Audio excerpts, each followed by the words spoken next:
नमस्कार दोस्तों, मैं हूं मुकेश मधुकर और आज के वीडियो में हम बात करेंगे सोयाबीन के कुछ महत्वपूर्ण कीटों के बारे में, जिसमें ज़्यादातर जो लेपिडोप्टेरियन कीट आते हैं उनके बारे में हम चर्चा करेंगे कि वो किस तरह से नुकसान कर सकते हैं और किस तरह से आप उसको प्रभावशील तरीके से नियंत्रित कर सकते हैं। दोस्तों, इसमें जो पहला कीट है वो है आपका गर्डल बीटल या ब्रू बीटल। गर्डल बीटल की बात करते हैं तो ये जो आपका पौधा होता है वो ज़मीन से तकरीबन 15 से 20 सेंटीमीटर ऊपर वो गर्डल नुमा संरचना में उसको काटना शुरू करता है और उसके अंदर जा कर के वो इंसेक्ट पूरे जो जाइलम वाले भाग होता है उसको जा कर के क्षतिग्रस्त करता है। तो ये जो गर्डल बीटल है उसको हम किस तरह से रोक सकते हैं, इसकी रोकथाम कैसे कर सकते हैं। तो इसको रोकने के लिए 3-4 दवाएं मार्केट में उनका आप इस्तेमाल कर सकते हो, जिसमें पहला है फेनप्रोपाथ्रिन। इसका आप तकरीबन 400 ml पर एकड़ के हिसाब से 150 लीटर पानी में घोल बना करके स्प्रे कर सकते हो। दूसरा जो है वो है लेम्डासाइलोलिथ्रिन प्लस थाइमेथॉक्सोन का एक कॉम्बिनेशन है, उसको 80 ml पर एकड़ के हिसाब से आप इस्तेमाल कर सकते हो। और तीसरा जो है वो क्विनालफॉस है, उसका 400 ml पर एकड़ के हिसाब से आप इस्तेमाल कर सकते हो। चौथी जो दवाई है वो बीटा साइक्लोथ्रिन प्लस इमाडाक्लोप्रिड का एक कॉम्बिनेशन है, उसको 120 से 125 ml पर एकड़ के हिसाब से आप इस्तेमाल कर सकते हो। तो ये दवाएं आपके गर्डल बीटल पे काफ़ी अच्छा और प्रभावी आपको नियंत्रण देगी और इनका जो आपको पर एकड़ कॉस्ट है वो भी काफ़ी कम आएगा। दोस्तों, बात करते हैं दूसरे वाले कीड़े के बारे में या सेकंड इंसेक्ट के बारे में, वो है स्टेम फ्लाई। ये जनरली आपका जो आपका बोनी होती है उसके 20-25 दिन के आसपास आता है और ये स्टेम में जो इसकी फ्लाई होती है वो अपना पिन या नीडल नामक जो संरचना होती है उसको चुबा करके अंदर की तरफ इसमें प्रवेश कर जाती है और इसके तने को क्षतिग्रस्त करती है। तो इस स्टेम फ्लाई के नियंत्रण के लिए सबसे जो बेस्ट चीज़ है वो थियामेथॉक्सोन है। उसका 100 ग्राम पर एकड़ के हिसाब से आप 150 लीटर पानी में मिलाकर इस्तेमाल कर सकते हैं। दूसरा जो थाइमेथॉक्सोन प्लस लेम्डासाइलोलिथ्रिन का कॉम्बिनेशन है उसकी भी 80 ml मात्रा पर एकड़ के हिसाब से आप इस्तेमाल करेंगे तो आपको स्टेम फ्लाई पे बहुत अच्छा कंट्रोल मिलेगा। अब दोस्तों, बात करते हैं जो तीसरा इंसेक्ट होता है उसके बारे में। इसमें जो तीसरा इंसेक्ट है वो है आपका सेमी लूपर, या इसको आप कुबड़ वाली इल्ली या घोड़ा इल्ली भी बोलते हैं। ये हरे कलर की होती है और ये आपके पत्ते को और फूल को खा करके नुकसान पहुंचाती है, जिसके कारण आपको काफ़ी आर्थिक नुकसान उठाना पड़ता है। तो इसको कंट्रोल करने के लिए या तो आप प्रोफेनो प्लस साइपरमेथ्रिन का जो कॉम्बिनेशन आता है उसकी 400 ml मात्रा 1 एकड़ में इस्तेमाल कर सकते हो, या सिंपल जो प्रोफेनोफॉस आता है उसकी 400 ml मात्रा 1 एकड़ में इस्तेमाल कर सकते हो, या इसके अलावा जो थाइमेथॉक्सोन प्लस लेम्बडा का कॉम्बिनेशन है उसका भी 80 ml मात्रा आप 1 एकड़ में इस्तेमाल कर सकते हो, या फिर जो आपका इमामेक्टिन बेंजोएट आता है उसकी 100 ग्राम मात्रा 1 एकड़ में इस्तेमाल कर सकते हो। तो इन चीज़ों का अगर आप इस्तेमाल करोगे तो आपको जो आपका हरी इल्ली है या जो कुबड़ वाली इल्ली है उस पर कंट्रोल मिलेगा। एक और दवाई है जिसको हम क्विनालफॉस बोलते हैं, उसकी भी 400 ml मात्रा 1 एकड़ में आप इस्तेमाल करोगे तो आपको इस हरी इल्ली पे, कुबड़ वाली इल्ली पे या सेमी लूपर पे एक अच्छा कंट्रोल मिलेगा। अब दोस्तों, बात करते हैं कुछ और इल्लियों के बारे में या कैटरपिलर के बारे में, जिसमें आपका स्पोडोपटेरा हो गया।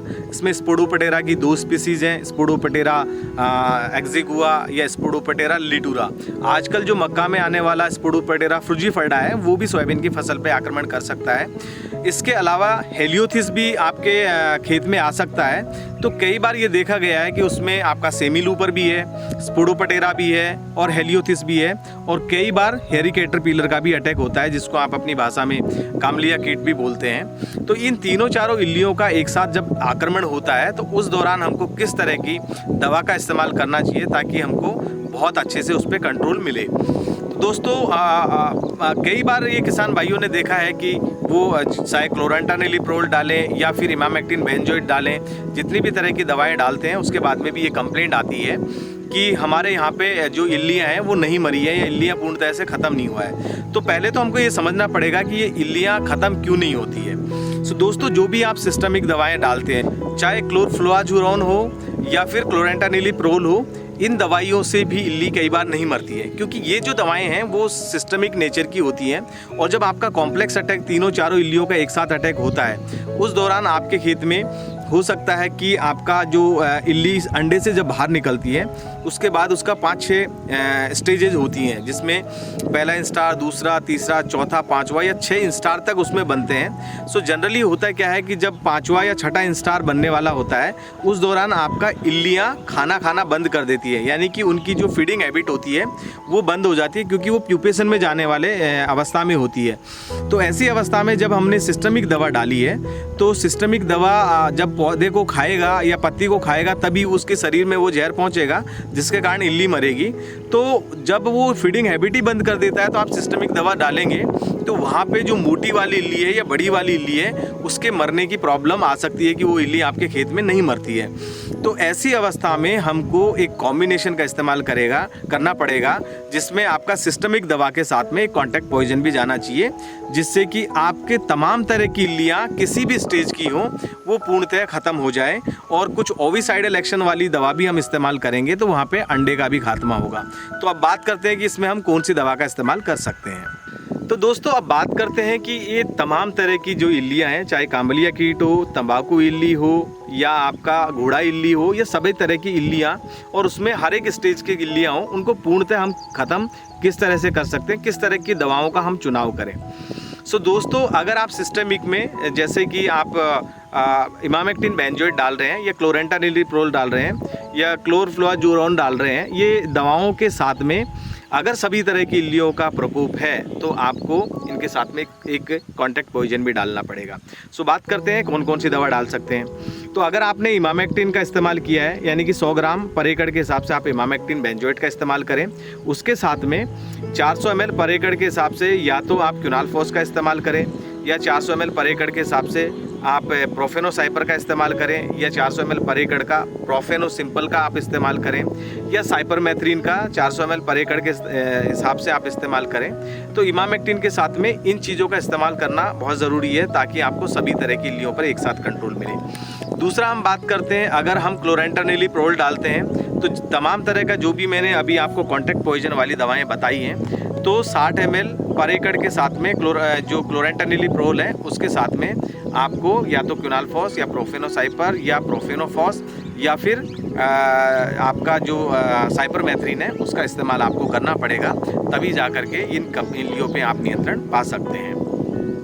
तीसरा, इन इल्लियों को मारने के लिए क्लोरफ्लोआजुरोन जो दवा है उसका 600 से 700 ml पर एकड़ के हिसाब से आप इस्तेमाल करें, और इनके साथ में ही आप एक कॉन्टैक्ट पॉइजन का इस्तेमाल करें जो कि मैंने बताया, प्रोफेनोसाइपर या प्रोफेनोफॉस या साइपरमेथ्रिन या फेनप्रोपाथ्रिन या लैम्ब्डासाइलोलिथ्रिन जो 4.9 में आता है, 200 ml पर एकड़ का हिसाब से आप इन दवाओं के साथ में मिला करके उसका भी इस्तेमाल आप कर सकते हो। एक बहुत महत्वपूर्ण चीज़ है, अगर आपको लंबे कंट्रोल चाहिए और बायोलॉजिकल चीज़ें अगर आप इसमें इस्तेमाल करना चाहते हैं, तो आप जो भी दवाएं डाल रहे हैं उसमें आप बायोलॉजिकल एजेंट बेवेरिया बेसियाना उसका 500 ग्राम पर एकड़ के हिसाब से इस्तेमाल करेंगे तो आपको ये बायोलॉजिकल एजेंट है, बायोलॉजिकल तरीके से जो भी आपके इंसेक्ट के ओपन पोर्स होते हैं उसके थ्रू वो एंटर करके उसको क्षतिग्रस्त करके, रोगग्रस्त करके और उसकी हर अवस्था को मारने का काम करता है। तो इसके साथ में आप बायोलॉजिकल एजेंट बेवेरिया बेसियाना 500 ग्राम पर एकड़ का इस्तेमाल करेंगे